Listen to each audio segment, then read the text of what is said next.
Tantor Audio, a division of Recorded Books, presents Ring Around the Posey by Layla Frost, narrated by Rose Dioro and Alex Kydd. Chapter 1. To the Lovely Couple. Posey. So much for avoiding the crowds. Most people love the holidays for the presents, decorations, or peppermint-flavored everything. I loved the holidays because of the way Winter Falls came to life. The ski town was covered in lights and decorations with excitement filling the air. It got hectic and crowded and just magical. And with only 3 days until Christmas, the wonderful chaos was in full swing. Looking over my shoulder, I grinned at my disgruntled friend, Demi. I know, isn't it awesome? Before Demi could respond verbally, her expression did. Her sneering lips parted and her eyes went wide. And then I smacked right into someone. Shit, sorry, I said as I fought to keep from toppling on my heels. Once I was steady, I tipped my head back to look at the victim of my inattention. Tall and lean, his mussed blonde hair looked artfully disheveled versus messy from a day on the slopes. His dress shirt and slacks screamed money, as did the pretentious glare he shot my way before turning around without a word. As if neither I nor my apology were worth the effort of a response. Asshole. Demi and I picked the drop-in because it was less packed than some of the other chic or trendy bars closer to the resorts. Plus, the customers were usually chill boarders, rather than yuppie types. Clearly, the douche canoe hadn't gotten that memo. Whatever. I wasn't letting him kill my vibe.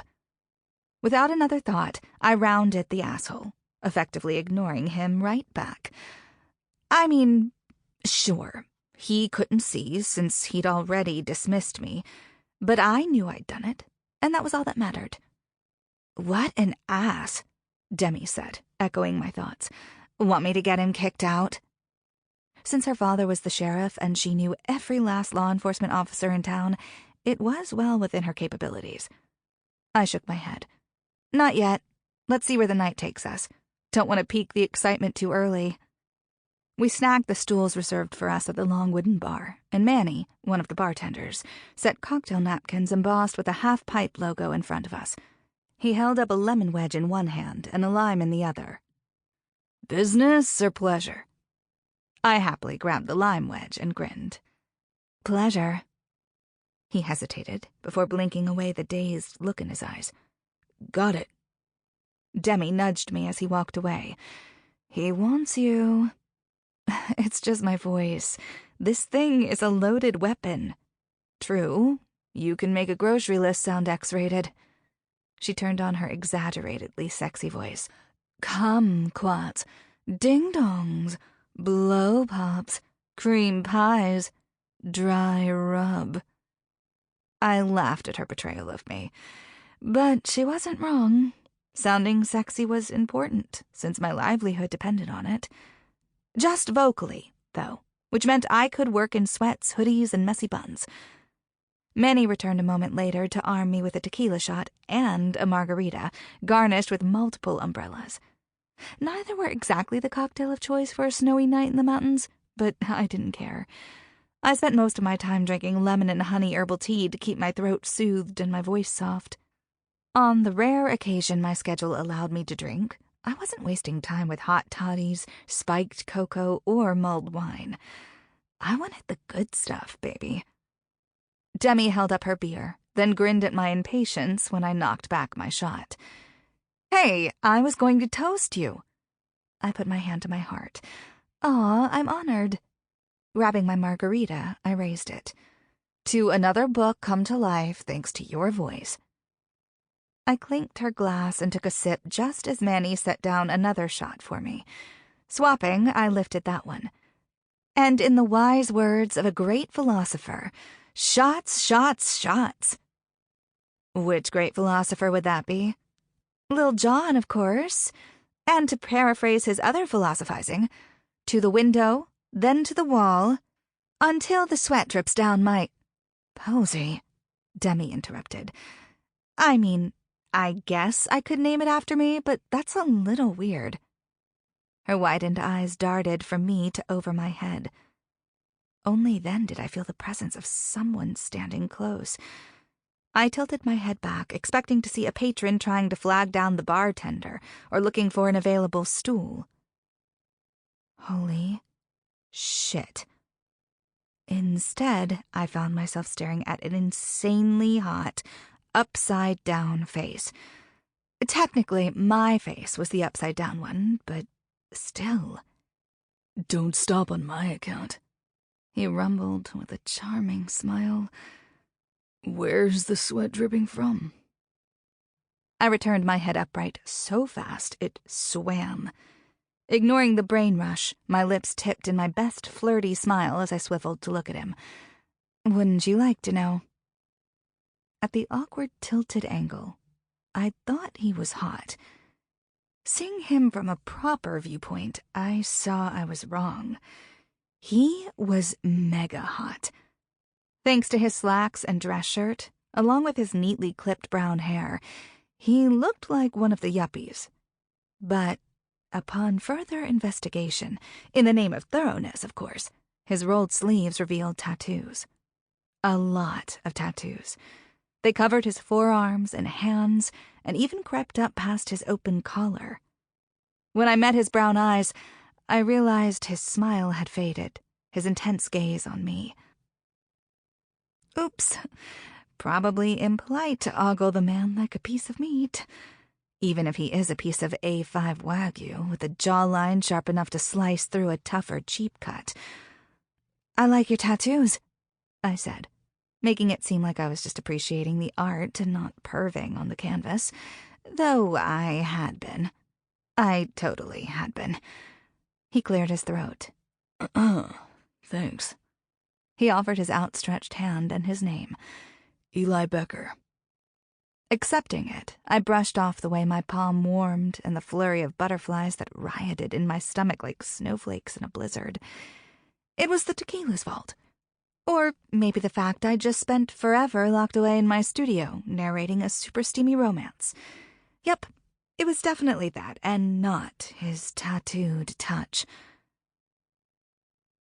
"Posey dancin'," I gestured to my side. "And this is Demi." He lifted his chin to my gorgeous friend, but made no moves to offer his hand, or to even release mine. I pried it from his grasp before it began to embarrassingly sweat. "Here on vacation?" Eli gave a humorless chuckle. "Not unless your idea of vacation involves the wedding from hell." "Your wedding?" Demi tapped her fingers on the back of her phone, likely itching to put her hacker skills to use to dig into him. "Christ, no. My cousin and his, lovely fiancé." I raised the shot I hadn't yet taken. "To the lovely couple." We all took a drink before Eli admitted, "Think I prefer the other toast I interrupted." I brushed away his disappointment. "The night is young. There'll be time enough for windows, walls, and dripping sweat." An image of me and Eli, sweaty and up against any available window or wall, popped into my smut-consumed brain. I hadn't meant it like that, but realizing how my words could be misinterpreted, I hid a cringe behind my margarita. I was flirting, yes.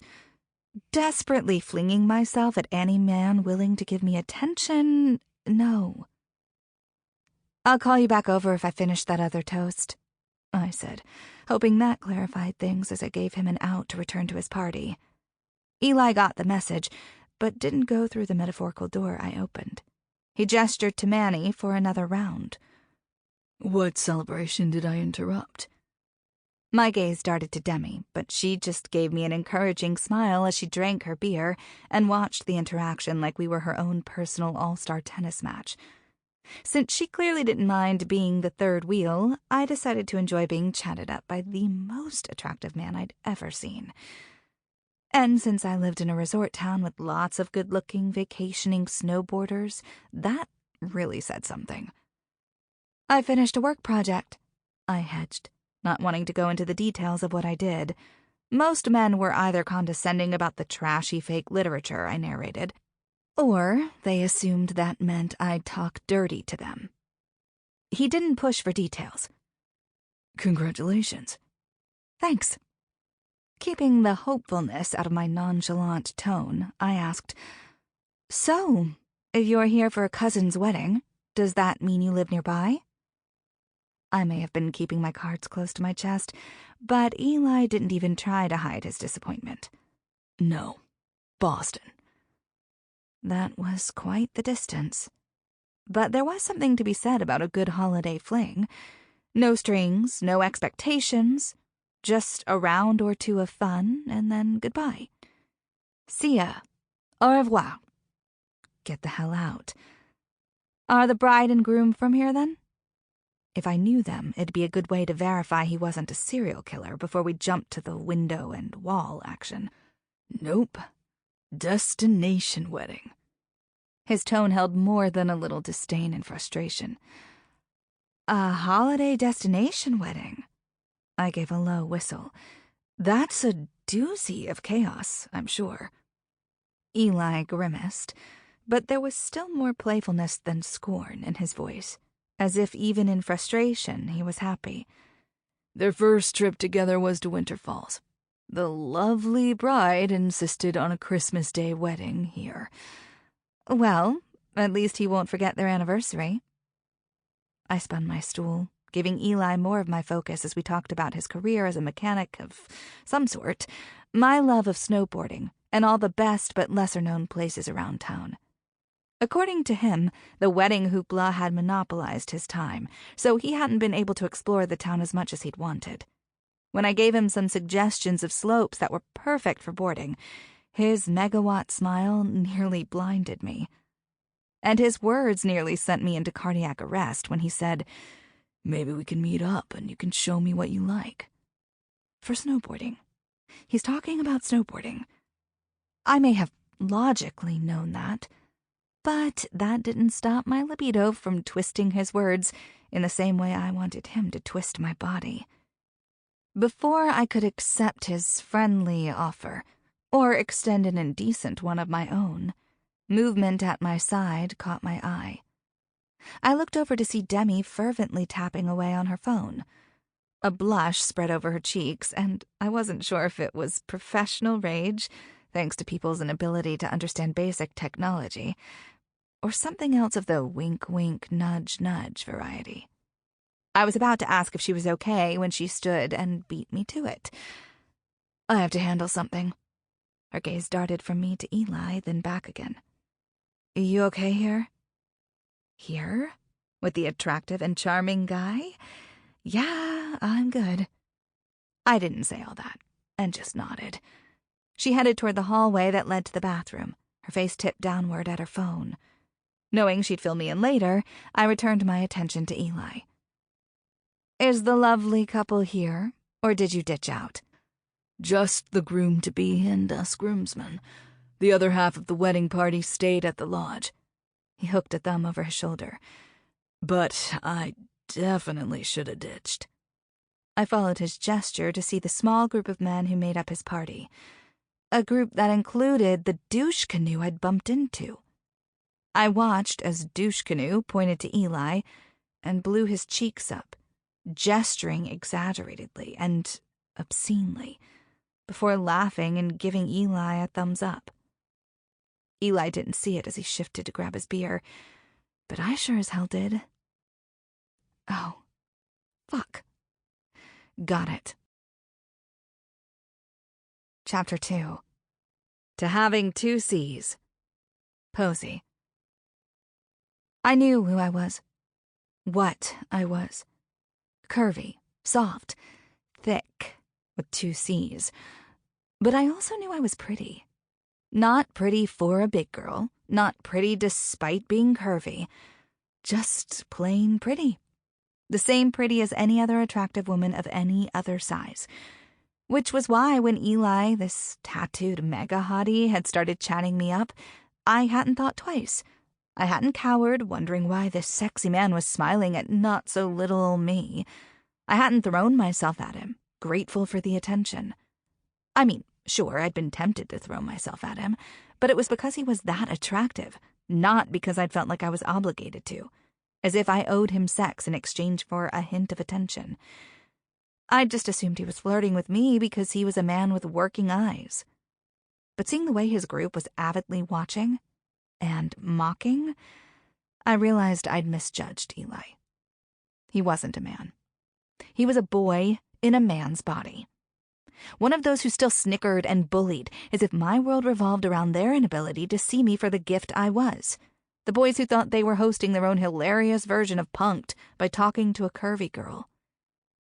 To be honest, it didn't happen often, but when it did, it hurt a little, sure, but mostly it annoyed and frustrated me. He was attractive and charming, or so I thought, and a no-strings holiday hookup would have been perfect. But his stupidity had to go and ruin it. I may not have been able to dismiss the other douche canoe first, but I can dismiss the hell out of Eli. It's that or I stab him in the eyes with my cocktail umbrellas. Well, thanks for the drink. Better get back to your boys, I snapped, turning away. Whoa, he muttered, easily picking up my vibe and attitude change. Thought the storm wasn't supposed to hit until next week. Why the sudden cold front? If he hadn't been an immature asshole, his words would have made me smile. As it was, they just further irritated me. Aren't we done here? I asked. Mission accomplished. You talk to the fat chick. Ha ha fucking ha. Posey, I have no maturity. No actual humor in your sense of humor. No 3 working brain cells. No dick because it all went into your personality. Yeah, I figured that out. See ya. What the hell are you talking about? He rumbled. I'm sorry. Does winning the dare require you to fuck me? I assumed actual intercourse would be difficult to achieve, thanks to the whole tiny dick thing. Amusement and confusion warred on his expression. Surprisingly, there was no anger, despite my low-aimed insults.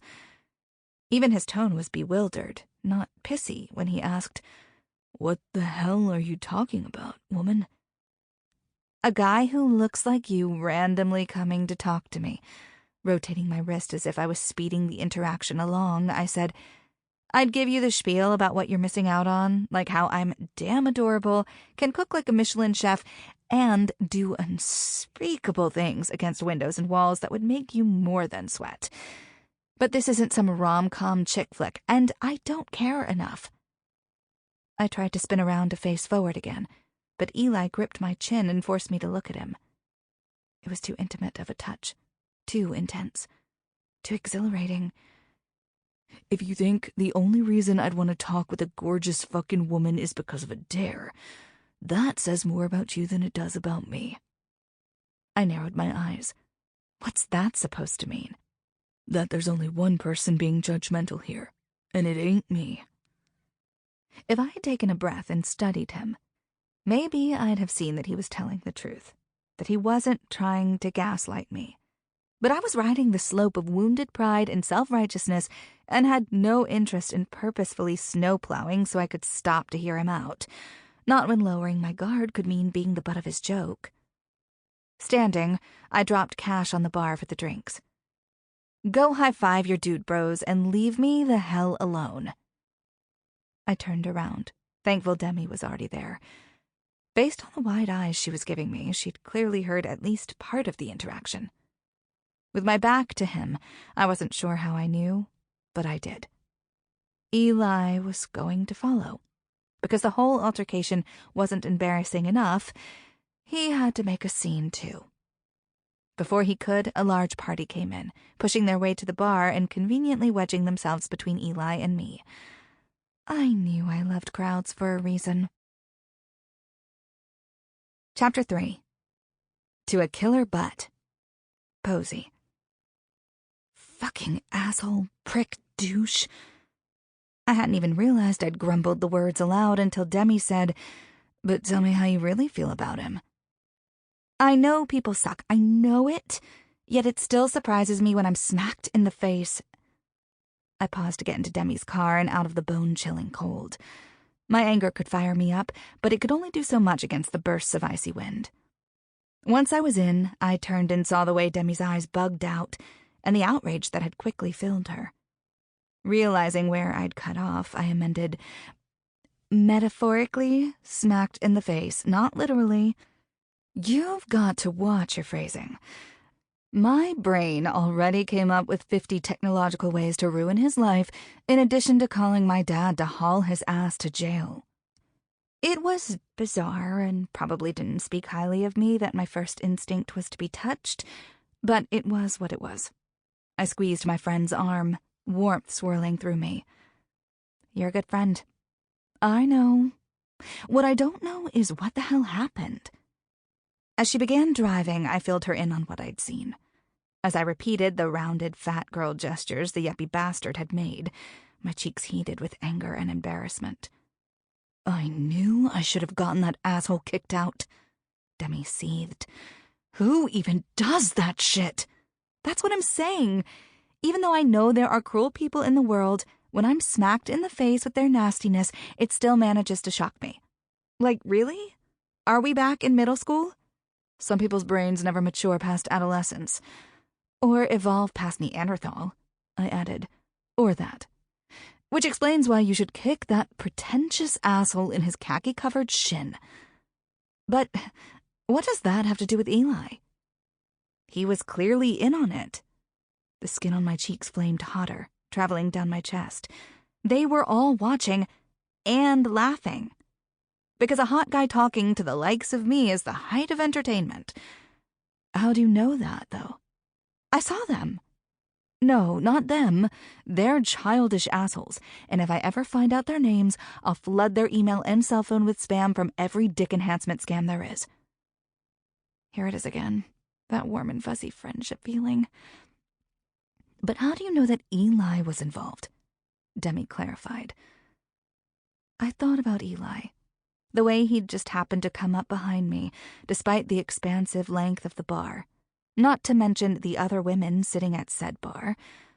The way his brown eyes lit, like we were sharing a joke, and not that I was the joke. The way he smiled at me. The way he'd said all the right things. The way he was just so damn hot, with a muscular physique and the scroll of tattoos weaving up his neck. I'd wanted to inspect them further, preferably with my tongue. That was before he'd shown his true colors. Trust me, I said. I know. But, Demi's fingers tapped on the steering wheel. Yes, I have a killer butt that is clearly distracting you by thinking of it. What's that have to do with that bastard? See? She gestured to me. That's what I was going to say. You're confident. Before I could interject, she rushed on. As well you should be. You're a damn treasure, and any man would be lucky to have you. You know that and have never let anyone make you feel otherwise. So, I'm confused why you suddenly seem to have forgotten that fact. What do you mean? Is it so hard to believe Eli had nothing to do with those dumbasses? And they just happened to be watching and joking at my expense? I scoffed. Birds of a feather and all that. He didn't exactly seem thrilled to be hanging out with them. She has a point. Rather than admit that, I inhaled deeply and let all that shit go. Unclenched my jaw, relaxed my shoulders. All thoughts of revenge and shin-kicking dissipated from my head, like frigid snow flurries snuffing out the remaining embers of my anger. And yes, fine, also my residual lust. Whatever, I said on a sigh, with none of the teenage angst the word usually conjured, and all of the deep adult exhaustion I felt in my soul. God, I'm getting old. One night of flirting and tequila, and I'm ready to crawl into bed for a month. Demi didn't look convinced, glancing at me before focusing on the road. Her expression was almost as pensive as I felt. After a long, silent moment, she offered, "Why don't we go to my place? I've got tequila and a makeshift guest room with your name on it." Since her fixer-upper with beautiful potential was still more fixer than upper, a guest room could mean exactly what it implied, Or it could mean an air mattress on the floor of a room with no outlet covers, curtains, or lighting. Or walls, for that matter. I'd be willing to risk it if it weren't for work looming over my head. If I had to get home in a hurry and we were both drunk, I'd be screwed. Our houses weren't far from each other, but they also weren't close. Technically, I could hike home if motivated, but exhausted and buzzed, I was far from motivated to do anything more than crash. Shaking my head, I said, I should be home in case the publisher needs me to re-record something. Next time we'll skip the bar and just have a good old-fashioned sleepover. Drinks, movies, face masks, a little hacking of Fortune 500 company. You know, the classics. Demi smiled, but it didn't quite reach her eyes.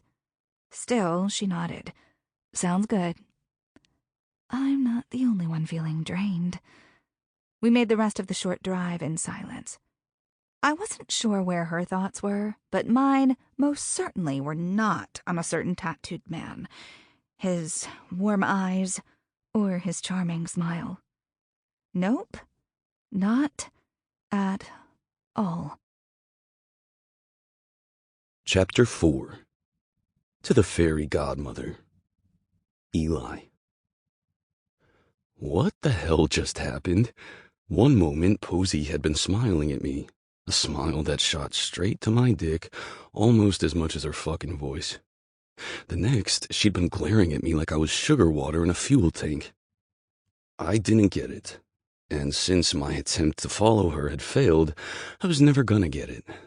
Not answers on the abrupt change, not more of her smiles, not her, because in a blur of narrowed hazel eyes, angrily flipped brown hair, and then a shit ton of people, she was gone. I was over the whole night. Actually, I was over the whole fucking trip. The bullshit wedding that was stressing me out, and I wasn't even the one getting married. The bridesmaids on my dick, not literally, much to their motherfucking disappointment. The groomsmen, who were so polar opposites, I was willing to bet Hutch felt like he was physically being split in two. Old versus new. Old money, new money. Old friends, new friends. Old life, new life. It was a clusterfuck of a nightmare. I'd much rather been at home, celebrating the holidays with my makeshift family. The one I'd chosen. It'd be all easy laughs, flowing booze, and fun. Plus, Piper, my boss's wife, and my friend would go all out with Christmas baked goods. And since she had the magical skills to make fruitcake palatable, I was sure as shit missing out. Kelsey, the lovely bride, had picked gourmet bird food for all the catered events. I could deal with that shit if she hadn't insisted every group activity be catered, as if ordering off a menu was a sin. I didn't want food that looked beautiful. I wanted it to taste good, damn it. After closing out my bar tab, I headed for the exit when someone called my name.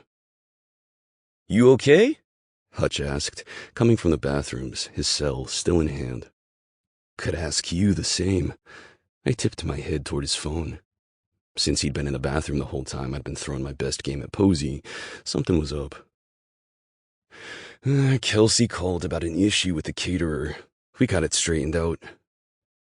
I would put a bullet in my head having to deal with Kelsey full-time, but Hutch clearly didn't feel the same. Even as he spoke about the latest drama, he did it smiling. More power to him, and better him than me, that's for fucking sure. "I'm gonna head back to the resort and turn in," I said. "I was thinking of doing the same. I'll let the others know we're leaving and meet you outside." I'd been looking forward to some quiet, but time alone with my cousin was good too. Bypassing the crush of people, I stepped into the frigid cold and inhaled deeply. The timing of the wedding may have been a pain in the ass, and travel around the holidays was hectic as hell, but Kelsey had been right about the location. Winter Falls was something off a postcard. Without meaning to, my thoughts shifted from the snowy mountain scenery to the brunette scenery I'd been enjoying earlier. It bothered me that she thought I was a scumbag who'd only talk to her on a dare. But it bothered me a hell of a lot more wondering if there was a reason she'd made that superhero jump to conclusions, if what she'd accused me of had happened to her before.